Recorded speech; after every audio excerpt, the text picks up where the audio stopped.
We have in the morning at 6 o'clock. We have a very simplified prayer, intercessory prayer time. The three services. One is it's a monastic service, which we call the two psalms, which lasts about 5 minutes, and then we have a time of intercessory prayer, and then we do the first hour.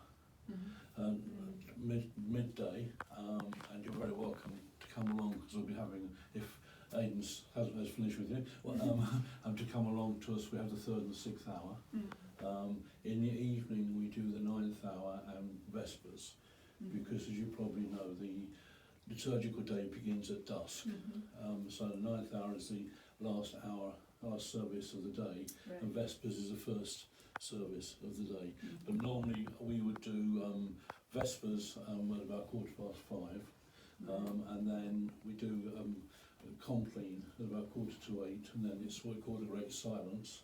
We go off for our own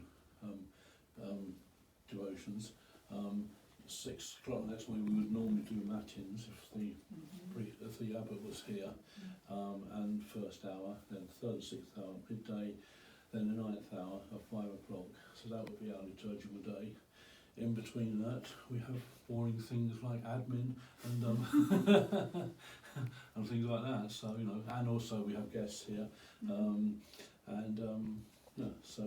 feeding the animals. And Tony, who's our lay brother, has just nipped off into town on some business, but he's the one who's in charge of sorting the gardens out and all the physical side of things. So that's very much our how big is community? How many? It's very small. I'm a novice monk, so I'm sort of flying a bit under false flag at the moment, because and I also have responsibility for a parish in Luton. Our abbot, who also has 3 parishes to look after, plus the monastery. We're very small at the moment. Tony, who joined us a few months ago, is our lay brother, and that's about it. Plus a few million angels. Yeah, absolutely. Yeah. And then the Mother of God, of course, and Anthony and the Cuthbert. And we are the glorious brotherhood of St. Peter and St. Paul, which is a bit of a joke really, because there's only 1.5 of us. And it's the feast day of St. Peter and St. Paul today anyway. Yes, That's about it. But we have a lot of support from people. We have people contacting us regularly, so we have a long prayer list every week, which changes. I'm working on the library, which I'm hoping to bring up to PhD standards. But it does mean to say that if you just want to read a story of a saint when you're here, you can do, because we've got some lighter stuff as well. You don't have to read boring academia while you're here. That'll send you to sleep anyway. But so that's what we're working at. And pilgrims, how often they coming, or how welcome they are? Well, pilgrims come, either they book in advance, which is what Phoebe's done. Obviously, we've known about her for a while. Or people turn up. I had somebody ring me up yesterday morning saying he wanted to come for Vespers. Well, she came, and then probably we gave him something to eat, and he left. So we get people to that, and of course we're on the path to the Stiper Stones, and we regularly get people coming to the gate saying, how do I get to Stiper Stones? So we go back about 200 or 300 metres and turn right, and you go. So one year, apparently, one summer, they actually had one summer day before I came here, they had 48 people turn up for a cup of tea, who got lost climbing up to the Stiper Stones. So yes, we do get a lot of casual people here. We do get pilgrims come, a few wanderers come round, but people generally book in advance.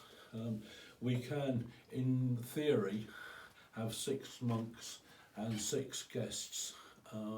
We've got a couple of cabins out in the woods, St Columbus, which is over that way, and St Malengeth, which everybody sort of oohs and ahs about. It's built over a stream. It looks very romantic, but I can't think of any worse place I'd rather stay. Like incredibly damp, but So they can hold one person each, and some people who like to be a bit more aesthetic like to go there. We got a guest room.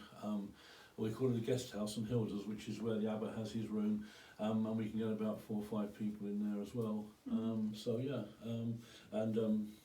theory there's room for about 6 monks and lay brothers as well, but we haven't got to the point yet where we're quite stretching at the edges. I think the nearest was when 7 people in my parish turned up one day for a few days, and we were breathing by numbers almost then. But yeah, so we're very small. And we're well off the beaten track. In fact, if you talk to a lot of people around here, they don't even know the monastery exists, and so people come because we think God has told them about us, and come up here, which isn't to say we don't welcome people. We do welcome people, but it means that people come up here because they want to come here, not because it's just something they fancy doing on a Saturday afternoon, if the football was boring or something. So that's it. In terms of sort of church politics, we're under the Antiochian Arch jurisdiction. I actually come from the Russian jurisdiction, as much to Father Philip's horror. When I do services, I tend to be more Russian than Antiochian. But then, to my horror, he's more Antiochian than Russian, and the difference is if you are Orthodox, are quite subtle. But when you regularly come across them, you begin to see them. But yeah, that's life here. So we just get on and do what God has asked us to do, and every day is different. Cool. Yeah.